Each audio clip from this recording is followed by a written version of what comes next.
Okay, so for our selection tools that we are working with, I'm going to overview a few of the main and most used selection tools. So in the files that you're going to be downloading, you should have 4 of them. I'm going to start with the Select Y basic file. And this one looks like it's a decorative home or office. So what we're going to do is when you first have your image file, click to unlock it. And then first we're going to try the marquee tool. So you might see it underneath our move tool. It might have the shape of a elliptical because we might have used that before. But we're going to click the rectangular marquee tool, and we're going to change this photo to make it look like the other photos. So I'm going to click here and drag, and I can keep it proportional to a square because just like when we scale our photos and we want to keep it proportional, we click Shift. I can also move my selection over a little bit, or if I need to redo it because it's not exactly how I want it, I can zoom in and zoom out. I can do Control D or Select, Deselect, and I can try again. Okay, so if I want to really get a very precise selection, I usually zoom in. So I'm going to zoom in and get as close to it as possible. Now with this one, I want to make it look like the photo to the left. So I'm going to make that selection, and with my layer selected, layer 0, I'm going to go down to this adjustment menu, and only in that selection I'm going to put a solid color adjustment. So now I don't want it to be red. I want to have the same feel as these other pictures over here. So I'm going to sample the blue in there and click OK. Okay, now that I've sampled it, I can also go in and change my blending mode to color. So I'm kind of giving it a color cast or a filter over it, if you think about it as filters. That's what I did there. So I'm going to do Control 0, or I could have just zoomed out. I'm going to work on some other selection tools. So using that layer 0 that we're using, I want to use some other tools that are in here. Now the elliptical tool we use on occasion. So if I want to select this circle here, because I want to get a perfect circle or close to it, I can click on the edge here, and I can see that it's making a circle. And even if I constrain the proportions of it to make it a perfect circle, it's still not exactly in alignment with that item that I want to select. So what I'm going to do is, without clicking Shift, I'm going to click and get it as close as I can, and then I'm going to click the space bar and move without letting go, and kind of get in that top left-hand corner of my shape, of my circle. Let go of the space bar, but still hold down, and then kind of tweak this around.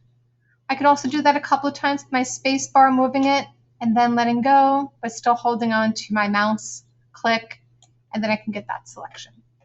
It does take a little trial and error, but you can get that selection. Now say if I want to brighten up this piece of art here. I want to make it stand out a little bit more. So I have my selection of that area. I'm going to go down to that adjustment menu. I'm going to click Vibrance. I'm going to try Vibrance and see if that gives us a little bit more definition and color. You can see it's making it more rich, now a little bit more muted. Okay, so I'm richening up that wood.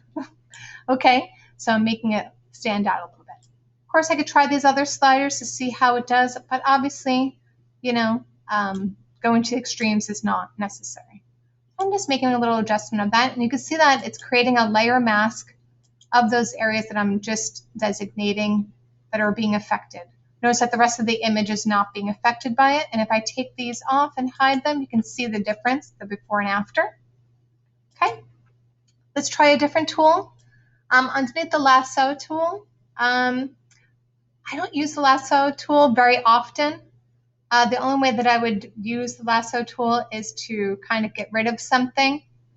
Now say I'm going to use the lasso tool. I'm going to get rid of this plant here. I know that sounds sad. I'm just going to do a little rough sketch around it, getting close to here, using my mouse to get as close to the edge of the plant as possible, and making that selection. It's a very rough selection, so I can move with my mouse to kind of tweak it a little bit or zoom in and do a better job. I could always add on to a selection by clicking Shift to add on. Okay. I want to get closer to the base of this. Okay. Similarly, if I want to get rid of something, I can click Alt. So that's kind of taking away or doing the opposite. Okay. All right. So I'm going to add on just a little bit more here. So go into Shift. It's getting a little bit more in here. Alt, taking away some parts that I did extra. Okay. Don't worry about these little nuance there. Okay. So I might want to, if I make a mistake, I can just always go back. Add is Shift and Alt is delete, kind of. Okay. So now what I want to do is I'm going to click either Edit and Fill, or I can go right click and fill. Now what I want to do is fill it with the content of what's around it. So I'm going to do Content Aware Fill, and let's see how this works. It did a pretty decent job of getting the brick behind it. So if I want to do this a couple of times to kind of get the general area, so I can delete it and fill it in. So if I just click delete, it wouldn't delete the pot from there. Okay, so now I'm going to go backwards and I'm going to do Control D, and you can see that it's as if it never existed there. Okay, so I got rid of that. So now I want to go in, and I'm going to use the polygonal lasso tool. So zooming in and using my spacebar to move around, I'm going to go and select the points of this star using the polygonal lasso tool. So this is kind of like making lined points. Okay, so I'm going to select this whole star.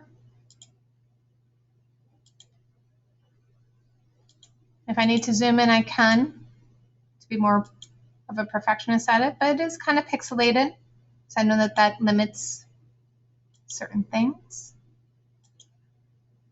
And I'm going to connect it at the beginning point of where I've first put down my selection, and you can see that it does that. Again, I can go Shift to Add, which changes my icon to a polygonal lasso tool to add, or Alt to delete. Okay. Anyway, so what I want to do with this star is I want to make it brighter. So I'm going to go into that adjustment layer, and I'm going to, we're going to make it brighter in contrast. Okay. So it's already pretty shining as it is. I'm going to brighten it up. Okay.